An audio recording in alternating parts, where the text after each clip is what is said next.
After the great miracle of Jericho, the Israelites were marching confidently through Canaan, fulfilling God's command to possess the land. But then, a group of people from a nearby city, the Gibeonites, arrived. They pretended to be travelers from a far-off land, wearing old clothes and carrying moldy bread. They came with a cunning and calculated lie, and they deceived Joshua into making a covenant with them. When the truth was revealed, the Israelites were furious.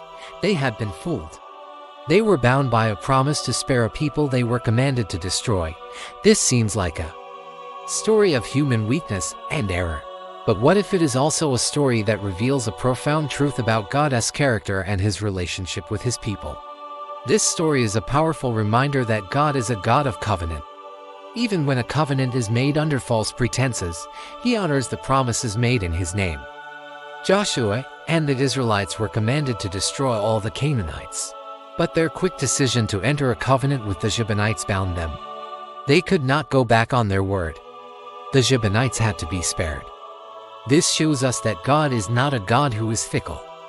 He does not change his mind based on human error. His promises are absolute, and his word is binding. But there is a deeper and more uncomfortable truth here.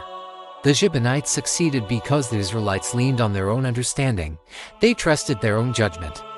They looked at the moldy bread and the worn-out clothes and thought they had all the information they needed. They did not consult God. They did not pray for his guidance. And because of their lack of faith, they made a mistake that changed their destiny.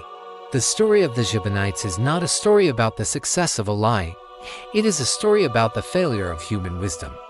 It reminds us that no matter how smart we think we are, our wisdom is nothing without God's guidance. In a world filled with complexity and deception, this story is more relevant than ever. It reminds us that we cannot rely on our own ability to discern truth from lies. We must constantly seek God's guidance. The Gibeonites were spared, not because of their cunning, but because of God's faithfulness to a covenant. This story is a timeless reminder that while human cunning may win a battle, it is God's faithfulness that wins the war.